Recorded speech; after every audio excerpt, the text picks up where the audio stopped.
help you us in Jesus' name. Amen. I mean, maybe I should share this. I was trying to discover myself, and I was struggling, you know. And Fakwe can testify. Nothing for me, everything is possible.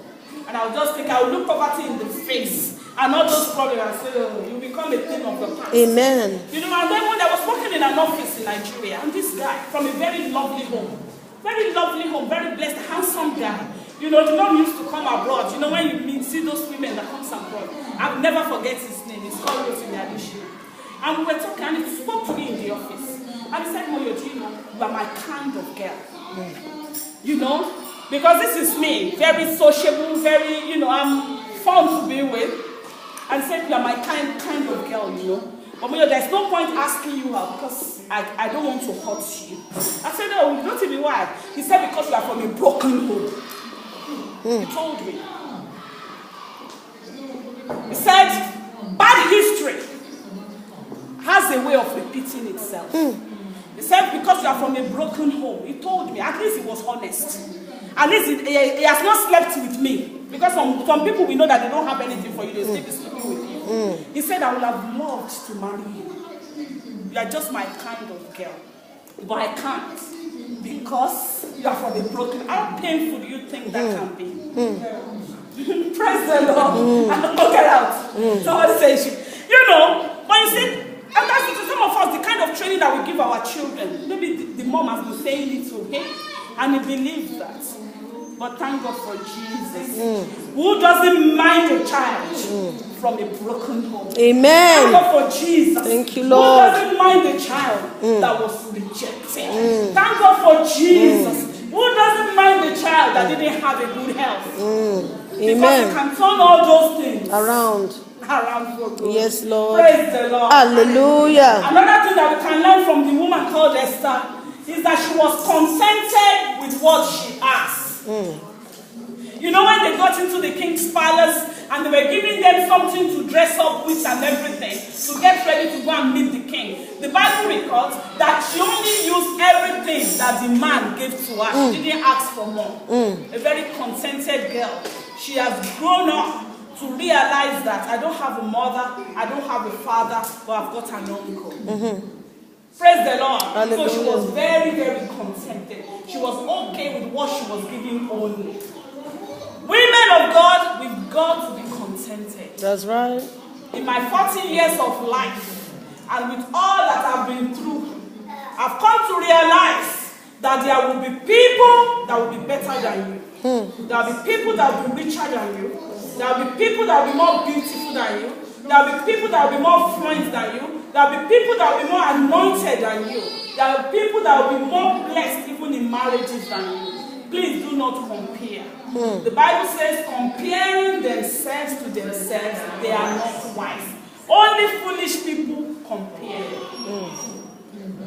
Be contented with what the Lord has given you and be saying, Lord, I don't want this. This is what you have given me. But Lord, I will want you to do this for me. Not that you now begin to compare and begin to hate other people. You can improve your life in line with your own calling. But not with the intention of desiring what another person has. Stop it. It's very common with women. And when we speak to ourselves, we're not just speaking to ourselves. We've got to influence the women in our own circle. Because I know as we are seated here, at least each of us, we know about another 15 women that we can influence them. You should stop it. It is not good. As you embark on the journey to make your own impact in the world, what the Lord has called you to do, please be contented. Do not compare.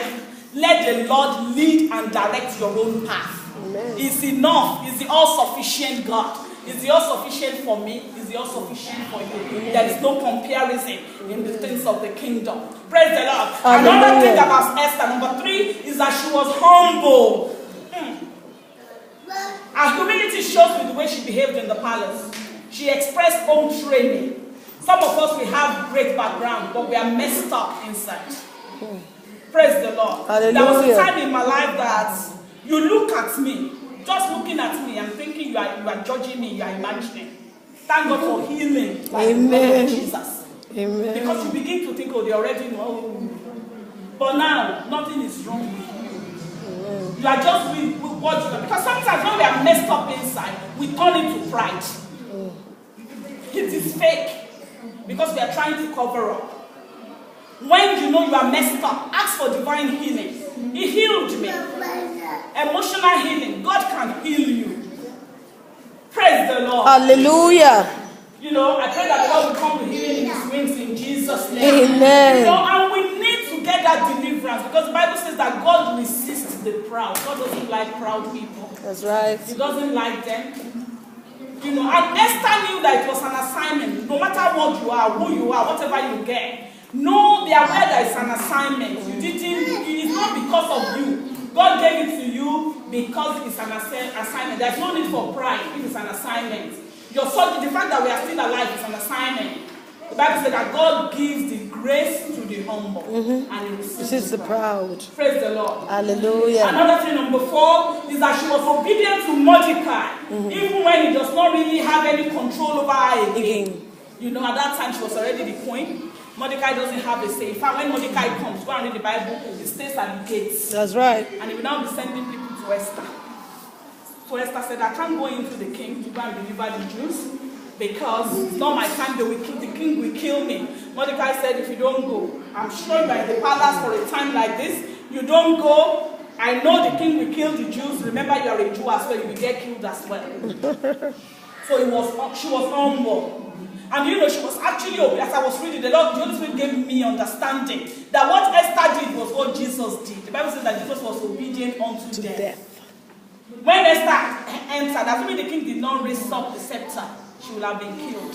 She was ready to sacrifice her life. Obedient. What is it that God wants us to obey? You know, keeping ourselves clean and pure. Not engaging in sexual immorality or sexual acts. Praise the Lord. Hallelujah. We went for a weekly service, man, remember? Or was it on a Sunday? And the Lord spoke to me and said, you know, we should stop people from engaging on masturbation and pornography. Praise the Lord. It was later that I realized that it was a woman, not a man. Praise the Lord. Hallelujah. Please, the Lord will help us in Jesus' name. Amen. We need to be obedient. We must pay the price. We must be able to pay that price. The Bible says that if you love me, I asked them, do you love God? He said yes. If you love me, obey my commandments. You know, some of us, we are in this country, we're thanking God for bringing us here because of this £6 an hour. You know, we despise people. We despise the people in Africa. We despise them. You know, we are unteachable. Some people despise anything that is called church. We despise the pastors. We are unteachable because of who we are. And we only obey when there's something in it for us. The Bible says that to obey is better than sacrifice.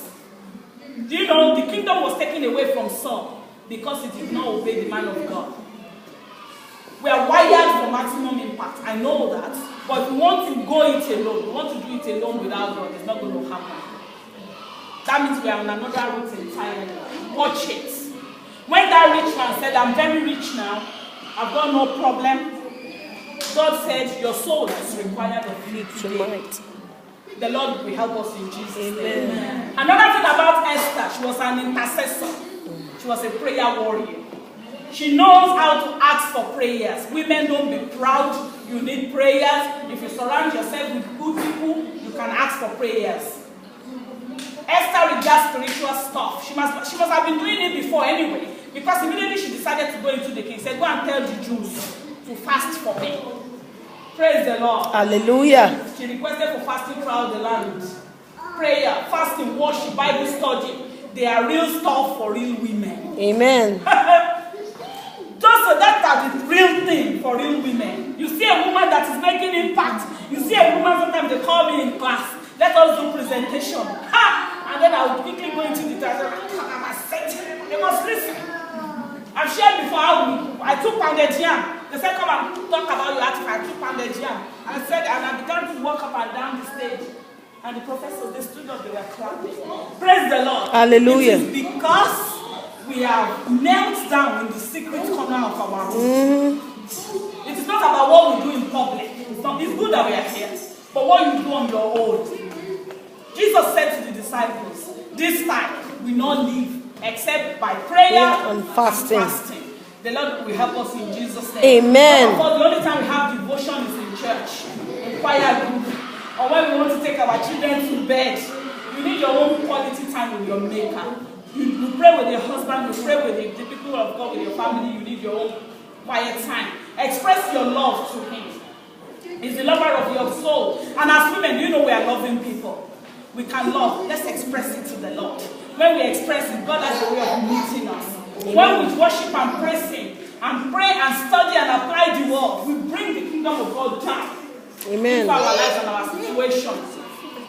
When was the last time we prayed for Manchester or United Kingdom? Some of us, we want great things from this country. And we curse this country. It's a contradiction. Don't engage me. Because I know it's the thing of black people. This country is this country is that, this country is hard, why can't you go back home? The Bible said that pray for the peace of Jerusalem. This is our Jerusalem. Don't join the bandwagon. Pray for this country. You know, we are raising our kids here. We've got to pray. Some of us are even so selfish in our prayers. You know, don't be selfish in your prayer. Extend your prayer. Pray for all the churches. Pray for all the people of God like we've done before. If you want to increase, you must be ready to spread out. You don't spread out, nothing fresh come. May the Lord renew you continually in Jesus' name. Amen. I want you to also know that there is no maximum impact or achieving destiny without prayers. You want to reach your goal, you must intercede. You want your children and your marriage to excel, you must intercede. The Bible says that the effectual fervent prayer of a righteous man or woman, my own translation, availeth much. I put woman there. Oh yeah. Amen. Complete woman. Complete woman. Another thing about Queen Esther is that she was a woman that is full of patience and wisdom. Read Esther 5, you will love her. She took the risk and went in. And when she, you know, women, we are hyper. I can say this because I am as well. I used to be. I'm getting better now. You know, one thing that will bring the fire in you down is pastoring. Praise the Lord. Hallelujah. Because you know, you misbehave. When I gave my life to Christ, I had no problem with some of the things that people struggle with. The number one thing I was struggling with was anger. Because of my background. You know, because of everything that I've been through, I was angry inside. Praise God. Hallelujah. And as women, we can bring fire down. You know, somebody was saying, give a child a house, she will make it a home. Give a child, give a woman a house, she will give you a home. And give a woman problem, she will give you help. You know, we are multiplier, we can multiply things. Praise the Lord. Hallelujah. You know what, Queen Esther, if you read chapter 5, when she went in, I've never seen a thing like that. And I prayed as I was preparing this again, that the Lord will give me that kind of spirit. And I'm praying it for you. Amen. So we pray for the spirit of discernment, Amen. Spirit of wisdom and understanding. Somebody, the uncle said, go and speak to your husband, or they will kill your people. And if you don't want to, and she said, I can't go in because I'll get killed. Go and fast for me, I will go in. If it is you or me, when we get in, what are we going to say? We will say why we have come. Yes or no? That's right. I would have gone in and said, immediately the king said, you are not dying. I would just kneel down and say, Baba, they want to kill our people. And begin to, when King Esther entered, the king said, why are you here? She said, I'm just inviting the king, my husband, to the banquet. Woman of wisdom. That's right. Do you know, we can sort half of our problems with divine wisdom. This woman went in, and the whole kingdom is at her lap because she was supposed to die. And the king said she's not dying. Do you understand? How we consider what she has come for as a matter of urgency, isn't it? Queen Esther said, my dear husband, I just miss you. And I want to invite, you know, thank God for drama. I used to do drama in church. And I will still join when the people in royalty are joining. You know, I just want to come and tell you that I just miss you and I want you to come for a banquet. The king said, go and get ready. Hey man, we are going to Queen Esther for a banquet. They went, I can imagine, she put everything on the table, salad, everything, food. You can imagine. You know, when you are reading the Bible, you have to practicalize it. That's right. And she made it, you know that king, he was the king of the world, very powerful. And he made it beautiful.